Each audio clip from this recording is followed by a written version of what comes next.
Subscribe કરો સ્વામિનારાયણ ચરિત્ર YouTube ચેનલને અને બેલ આઇકનને દબાવો લેટેસ્ટ વિડીયોની નોટિફિકેશન સૌથી પહેલા મેળવવા માટે. બધાને જય સ્વામિનારાયણ, જય શ્રી કૃષ્ણ. સંતાન સુખને આપનારી, સર્વ સિદ્ધિઓને આપનારી અને સર્વ કામનાઓને પૂરનારી પોષ સુધી પુત્રદા એકાદશી વ્રત ક્યારે રાખવામાં આવશે? 30 ડિસેમ્બર કે 31 ડિસેમ્બર? આ વખતે એકાદશી ઉપવાસને લઈને ભક્તોના મનમાં મૂંઝવણ છે. તો આ વિડીયો દ્વારા સંપૂર્ણ માહિતી તમને આપીશ, તો આ વિડીયોને લાઈક જરૂર કરજો. સનાતન ધર્મમાં ભગવાન વિષ્ણુને વિશ્વના રક્ષક માનવામાં આવે છે. તેમની પૂજા કરવાથી વ્યક્તિના બધા દુઃખ દૂર થાય છે અને મનોકામનાઓ પૂર્ણ થાય છે. ભગવાન વિષ્ણુને પ્રસન્ન કરવા અને ઈચ્છિત વરદાન મેળવવા માટે એકાદશી વ્રત ખૂબ જ ફળદાયી માનવામાં આવે છે. વર્ષની છેલ્લી એકાદશી એટલે કે પોષ પુત્રદા એકાદશીનું વ્રત ક્યારે મનાવવામાં આવશે? સનાતન પરંપરામાં પોષ મહિનાના શુક્લ પક્ષમાં આવતી એકાદશીનું શું મહત્વ છે? 30 અને 31 તારીખે કયા દિવસે વ્રત રાખવામાં આવશે અને ક્યારે તોડવામાં આવશે? ચાલો પોષ પુત્રદા એકાદશીના વ્રતની સાચી તારીખ, પૂજા પદ્ધતિ અને ધાર્મિક મહત્વ વિશે વિગતવાર જાણીએ. હિન્દુ પંચાંગ પ્રમાણે પોષ માસના શુક્લ પક્ષની પુત્રદા એકાદશી તિથિનો પ્રારંભ 30 ડિસેમ્બર સવારે 7:50 થશે. આ એકાદશી તિથિની પૂર્ણાહુતિ 31 ડિસેમ્બરે વહેલી સવારે 5 વાગે થશે. આવી સ્થિતિમાં સ્માર્ત એકાદશીનું વ્રત 30 ડિસેમ્બરે રાખવામાં આવશે અને ભાગવત એકાદશીનું વ્રત 31 ડિસેમ્બરે રાખવામાં આવશે. વૈષ્ણવ ભક્તો દસમના વેદવાળી એકાદશી ગ્રહણ કરતા નથી, એટલે કે ઉપવાસ કરતા નથી અને ભાગવત એકાદશીને વધારે ફળદાયી માનવામાં આવે છે. તેથી સર્વે ભક્તો 31 તારીખને બુધવારે ઉપવાસ રાખજો. હું પણ 31 ડિસેમ્બરે ઉપવાસ રાખવાનો છું. પછી તમારી શ્રદ્ધા અને માન્યતા પ્રમાણે કરવું. હવે પારણાનો સાચો સમય પણ નોટ કરી લ્યો. જે ભક્તો 30 ડિસેમ્બરના રોજ ઉપવાસ રાખવાના હોય તેમને માટે પારણાનો સમય 31 ડિસેમ્બર 2025 બપોરે 1:30 પછીનો રહેશે અને જે ભક્તો 31 તારીખે ઉપવાસ રાખવાના હોય તેમના માટે પારણાનો સમય 1 જાન્યુઆરી 2026 સવારે 7:30 થી 9:30 વચ્ચેનો રહેશે. પુત્રદા એકાદશી પર આ 4 ચમત્કારિક અને શક્તિશાળી ઉપાયો કરો. તમને ભગવાન વિષ્ણુ અને દેવી લક્ષ્મીના અપાર આશીર્વાદ પ્રાપ્ત થશે. પોષ મહિનામાં પુત્રદા એકાદશી સાથે 2025નું વર્ષ વિદાય લેશે, જે ખૂબ જ ફળદાયી માનવામાં આવે છે. આ દિવસે સંપૂર્ણ વિધિ સાથે ભગવાન વિષ્ણુની પૂજા કરવાથી યોગ્ય સંતાન પ્રાપ્ત થાય છે તેવું માનવામાં આવે છે.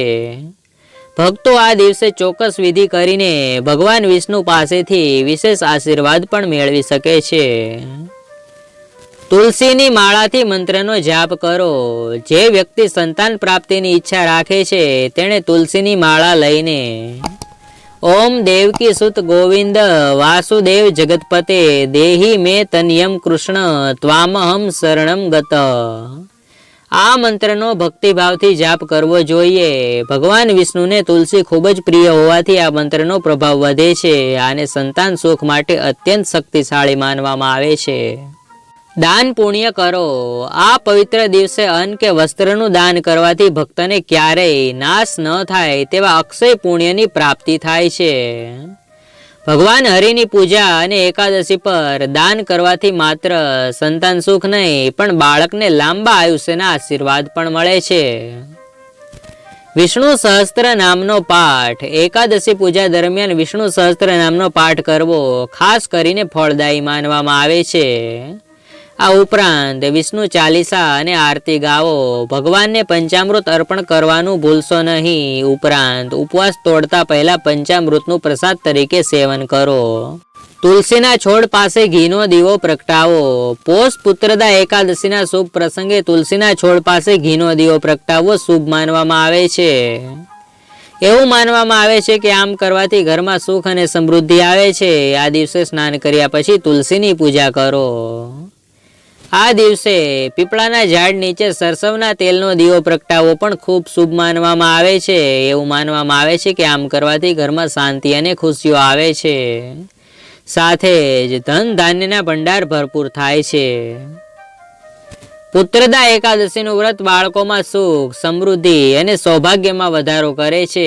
ભક્તિ આ વ્રતના બરાબર એક દિવસ પહેલા 10મી તિથિની સાંજથી આ વ્રતના નિયમોનું પાલન શરૂ કરવું જોઈએ અને સૂર્યાસ્ત પછી ખોરાક ન લેવો જોઈએ. પુત્રદા એકાદશીનું વ્રત રાખનાર ભક્તે સવારે સૂર્યોદય પહેલા ઉઠીને પોતાના શરીર અને મનને શુદ્ધ કરવું જોઈએ. જો શક્ય હોય તો આ દિવસે ગંગા સ્નાન કરવું જોઈએ.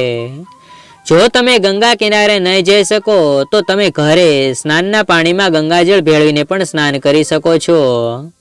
હિન્દુ માન્યતા અનુસાર એકાદશી વ્રતના દિવસે ભક્તે પીળા રંગના કપડાં પહેરવા જોઈએ, જે ભગવાન હરિને પ્રિય છે, અને પૂજામાં પીળા ફૂલો, પીળી મીઠાઈ વગેરે અર્પણ કરવા જોઈએ. સ્નાન અને ધ્યાન કર્યા પછી વ્યક્તિએ સૌપ્રથમ ભગવાન શ્રી હરિનું સ્વરૂપ ગણાતા ભગવાન સૂર્યનારાયણને અર્ઘ અર્પણ કરવું જોઈએ. આ પછી વ્યક્તિએ વિધિ મુજબ પુત્રદા એકાદશીનું વ્રત રાખવાની પ્રતિજ્ઞા લેવી જોઈએ. પુત્રદા એકાદશી વ્રતના દિવસે ભક્તે પોતાના પૂજા ઘરમાં અથવા ઉત્તર પૂર્વ ખૂણામાં એક બાજોઠ ઉપર પીળું કપડું પાથરી ભગવાન વિષ્ણુ અથવા બાલ ગોપાલનો ફોટો અથવા મૂર્તિ સ્થાપિત કરવી જોઈએ અને વિધિ મુજબ ગંગાજળ, પીળા ચંદન, કેસર, ફૂલો, ધૂપ, દીવા, ફળો, મીઠાઈઓથી તેમની પૂજા કરવી જોઈએ. તમારી એકાદશી વ્રતની પૂજા ત્યાં સુધી અધૂરી રહે છે જ્યાં સુધી તમે ભગવાન હરિને તુલસી, જેને વિષ્ણુપ્રિયા પણ કહેવાય છે, તે ચડાવો નહીં. જોકે યાદ રાખો કે એકાદશી પર તેના પાંદડા તોડવા ન જોઈએ. આવી સ્થિતિમાં એકાદશી વ્રતના બરાબર એક દિવસ પહેલા તેના પાંદડા તોડીને મૂકી રાખો. વિધિ મુજબ ભગવાન વિષ્ણુની પૂજા કર્યા પછી એકાદશી વ્રતની કથા કહેવી અથવા સાંભળવી જોઈએ. આ સાથે બાળકોના સુખની કામના કરીને તુલસીની માળા સાથે ઓમ નમો ભગવતે વાસુદેવાય મંત્રનો શક્ય તેટલો જાપ કરવો જોઈએ. પુત્રદા એકાદશી વ્રતના અંતે ભક્તિભાવથી આરતી કરો અને પ્રસાદનું વિતરણ કર્યા પછી તેનું સેવન કરો. યાદ રાખો કે આ વ્રત દરમિયાન અનાજ લેવાતું નથી. જો તમે ઉપવાસ ન કરતા હો તો પણ આ દિવસે ભાત કે તામસિક ખોરાક લેવાનું ટાળો.